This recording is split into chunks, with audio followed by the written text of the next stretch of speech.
Kumusta po kayo? Bago po ang lahat, first things first.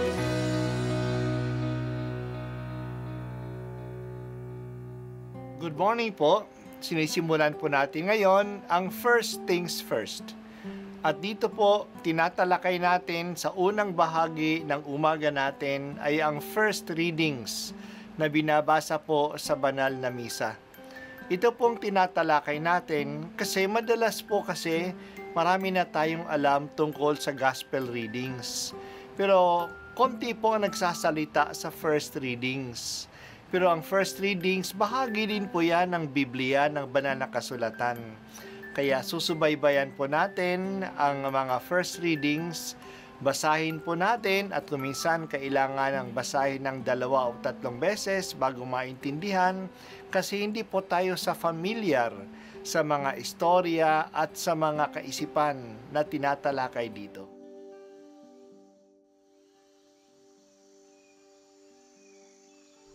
Ang pagbasa mula sa aklat ni Propeta Isaias. Aliwin ninyo ang aking bayan, sabi ng Diyos. Aliwin ninyo sila. Inyong ibalita sa bayang Jerusalem na hinango ko na sila sa pagkaalipin, pagkat nagbayad na sila ng ibayo sa pagkakasalang ginawa sa akin.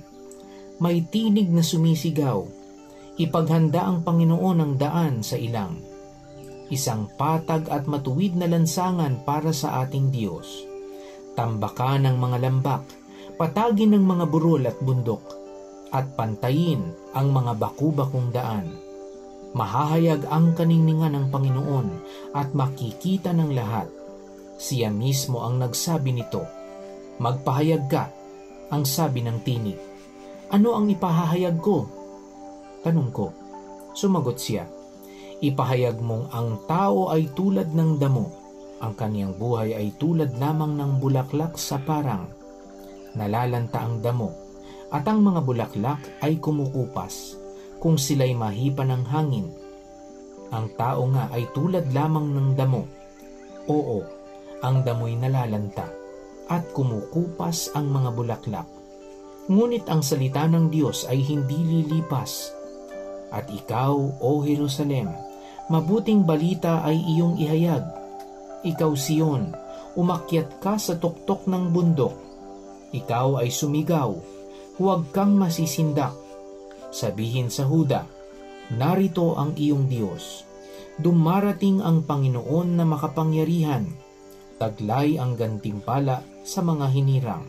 At tulad ng pastol, yaong kawan niya ay kakalingain sa sariling bisig. Yaong mga tupay kanyang titipunin, sa kanyang kandungan ay pagyayamanin, at papatnubayan ang tupang may supling. Ang salita ng Diyos. Salamat sa Diyos. Ang pagbasa natin ngayong araw ay ang pagtawag sa propeta na hindi natin kilala ang kanyang pangalan. Tinatawag siya ng mga scholars na Second Isaiah. At ang kanyang pahayag ay nakalagay sa aklat ni Isaiah, chapter 40 hanggang chapter 55. Siya ay nabuhay ng mga 200 taon pagkatapos ni Propeta Isaias, na nabuhay ng mga 700 years before Christ. Kung si Propeta Isaias ay nabuhay ng 700 BC, ito namang Second Isaiah ay nabuhay ng mga 550 BC. Noong panahon ng pangalawang Isaias, ang mga Hudyo ay wala sa Kanaan. Sila ay napatapo na sa Babylonia. Sila ay discouraged at malungkot. Natalo sila ng mga Babylonians. Sinira ang lungsod ng Jerusalem at pinabagsak ang kanilang templo. Nasa dayuhang lugar sila ngayon. Pinadala ang propetang Second Isaiah upang bigyan sila ng aliw.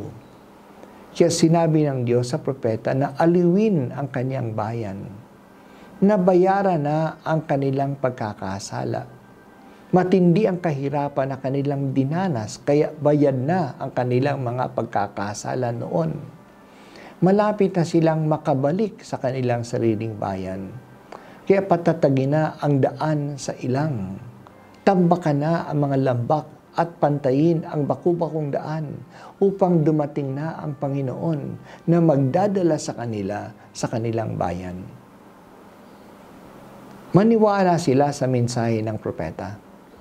Ang tao ay tulad lang ng damo ng mga bulaklak sa parang na mabilis kumupas at itangay ng hangin. Pero ang salita ng Diyos ay mananatili. Ito'y hindi lilipas. Mangyayari ang kanyang mensahe.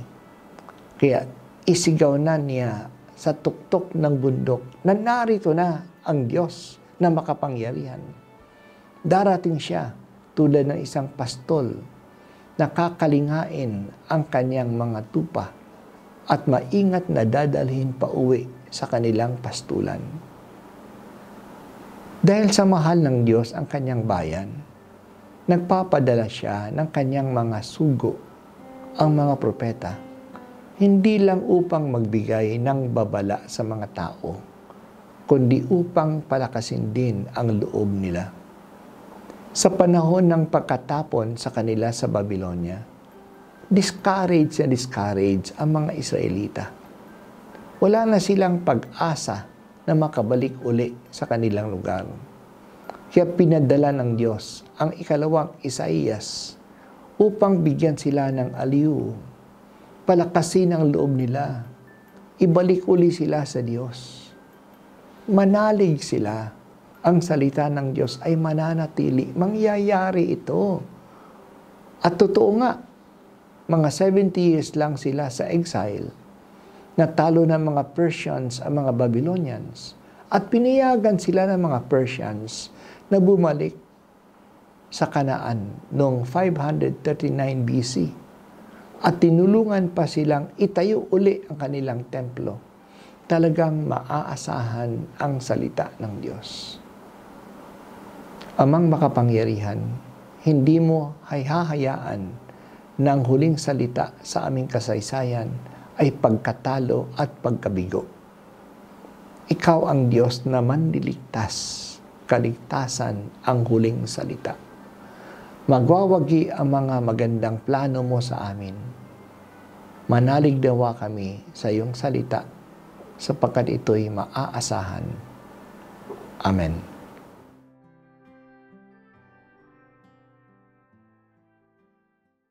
At ako po ay si Bishop Broderick Pabilio dito sa First Things First.